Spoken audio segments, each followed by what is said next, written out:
I'm Francis Gilbert, and welcome to the Mindful Learning Podcast, where we explore how to raise thoughtful, resilient, creative kids in a world full of confusing choices.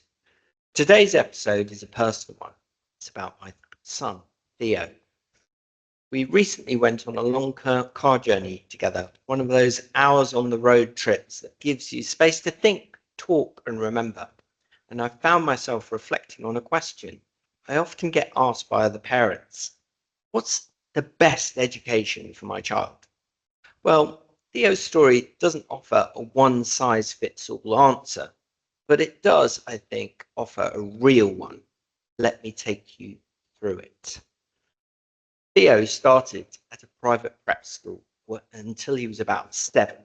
Small classes, well-funded, a fairly typical route for many middle-class, wealthy families. Uniforms, high expectations, the whole package. Then we made a change. We moved him to a state primary from year 4 when he was 7 or 8 years old. I think you were 7, weren't you? Just started. Suddenly, the world opened up. He was learning alongside children from very different backgrounds, different life stories, different challenges. And he thrived, not just academically, but emotionally, socially. And he became more grounded, more open, more compassionate. From there, he went to a local comprehensive, not prestigious, not packed with high-achieving middle-class peers.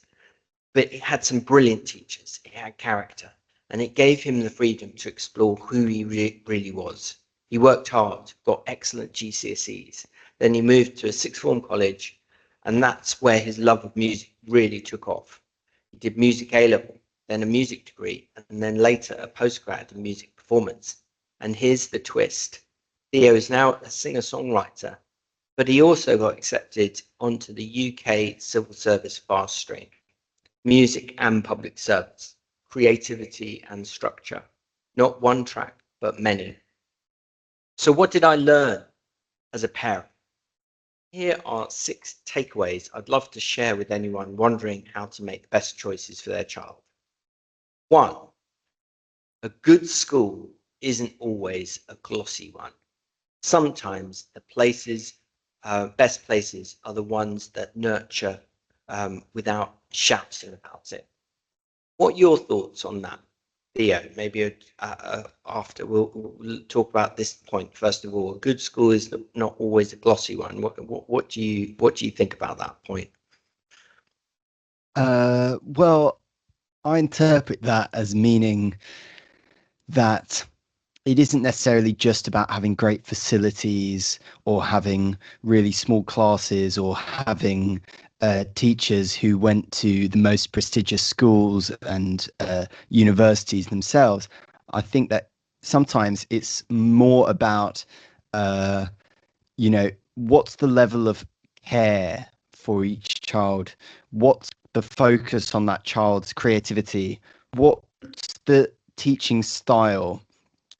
Is it rooted in a quite stuffy history, or is it rooted in a more nurturing, holistic uh, method? So I think it's not necessarily all about having the best equipment, but can be much more about having an actual sense of what each child needs in that classroom, and that can come top down. That can be due to the head teacher. That can be due to the ethos of the school, and that doesn't have to do with money, in my opinion. Yeah, I mean, I guess you got moved to the state primary school and you felt, the education there was a lot better, didn't you, than the private school? Do you want to just talk a bit about that? Yeah, well, my experience in the private school was one where I didn't feel particularly noticed. I was, being bullied, and the attitude of the school was very much boys will be boys. That's just what happens. Um, and I just didn't feel very looked out for. I felt that I was stuck in a one size fits all, um, quite outdated set of values. And when I moved to the state sector, yes, obviously the resources were smaller and the class sizes were larger, but actually I was in a much more welcoming environment. The teachers, I was calling them by their first names. I didn't have a sort of quite stuffy uniform that I had to wear. There wasn't loads and loads of homework. There was much more of a focus on the in classroom um, welfare of each child and the in classroom uh, learning styles of each child. There was much more focus on being creative, less about sort of sticking to a set of quite outdated values. Yeah, and you went on to, sort of the local comprehensive, obviously, but it did have a uniform. It was quite a different place. Do you want to talk about your experiences there? Yeah, well, in secondary school, I had a very positive experience. I felt that the school was it contained a huge breadth of different people from different kinds of backgrounds, and often people from backgrounds where they maybe didn't have much money at all. Um, and I think that's a really important part of of learning about society, and that's something I definitely got. There wasn't a sense of competition between people's parents, between um, you know where they were going next. It was much more a focus on there and now, and we had some great teachers, and I ended up getting some good results. Yeah, and you also got you went into the local sixth form college, didn't you? Uh, which was you enabled you to do A-level music at a state school, which is quite a rare thing now. Do you want to talk a tiny bit about that? Yeah, I was very lucky. Well, also growing up in Tower Hamlets, where they had the excellent Tower Hamlets Arts and Music Education Service, which I benefited from, and I was able to play in orchestras. I was able to learn the bassoon, um, and I was able to get guitar lessons, um, and really develop my talent on those instruments. And yeah, I was able to go to a sixth form college where I was able to study A-level music, um, and I had a fantastic time. We were focusing on listening to music, on learning to actually enjoy music, um, learning what it is that we could appreciate about music. And that was really, really important for me. And yeah, it informed my choices. I went and studied music at university, largely because of my great experience doing A-level music. Yeah, and you then did music at university. Again, not well, maybe we'll talk about that when we move on to the next few points. Because we're talking about change being okay as point number two. Do you want to talk a bit about, switching schools, going from, private to state, going from a secondary school to a sixth form college? You went from a university to a kind of performing arts centre to do your MA, didn't you? So just a few points, thoughts on that. Yeah.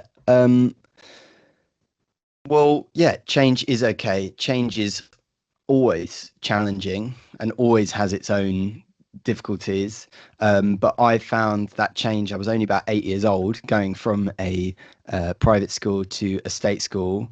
Um, it was a bit of a, a head turning moment because I was really suddenly in a classroom with really different types of people who I hadn't really sort of engaged with before in a sort of learning environment. Um, but I was made to feel very welcome across that change. And it was, I was, yes, 7 or 8 years old. Um, and I felt very that the ethos of that primary school was like really positive, and really was nurturing towards me. And so, yes, there were definitely a few months that were challenging, but I think it really actually was a really positive change. And yeah, and then obviously any change to secondary school is a big change. Any jump between those sort of um, strands of education are always a big change, but I think it's also important to learn that changes happen across your life. They're a fundamental part of being in a society, is changing your environment, and that's okay. So yeah, Mm. I changed secondary school. It was challenging, but I got through it, and and that was in a quite welcoming environment as well.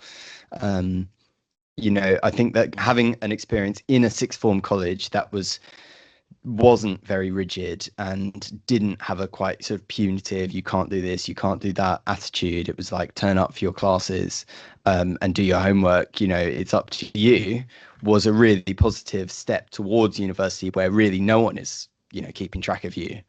Mm. um, and I know some people who went from very rigid, strict environments in their sixth form, in their A level period, to straight to university, and really struggled with suddenly not having lots of people on their back, and giving them detentions and so forth.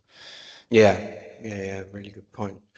Yeah, we're sort of moving on to point three. Peer groups matter, but outliers thrive too. So your child might not fit the mold, but that's often a strength. And do you want to talk about a bit about that? About peer groups that have really influenced you for the positive. Yeah, I mean, I think I never typically fit into one kind of group. I was not hugely sporty.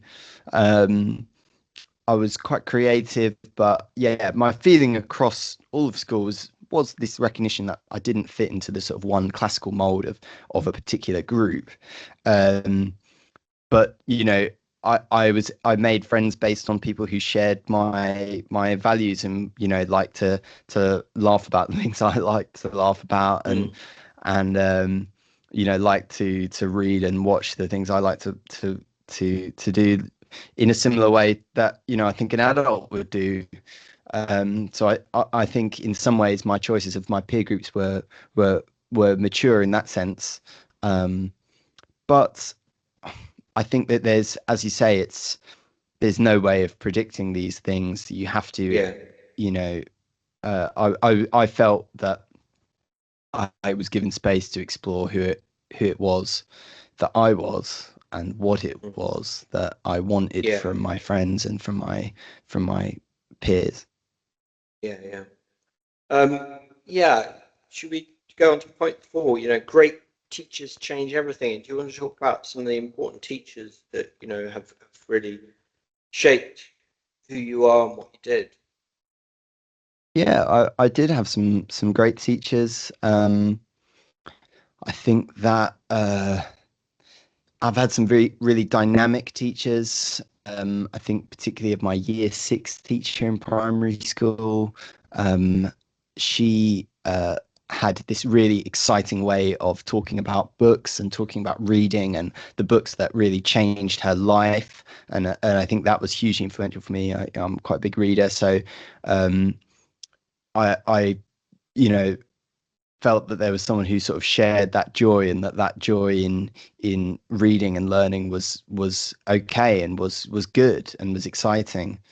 Um, and then later on, I think my A level music teacher, he was fantastic, in that he really was all about, why do you like the music? What does the music mean to you? Are you listening to the music? It wasn't just about following, the rules and learning the sort of rubric, as it were. It was like, what's the whole point of this? Why are we here? If not just Yeah. to listen to music? Mm. Um, isn't that what, you know, appreciating art, isn't that why we're all here? Yeah. Isn't that one of the things that makes life meaningful? And Mm. that was hugely eye-opening, and that made me sort of see studying the arts in a different way. Yeah.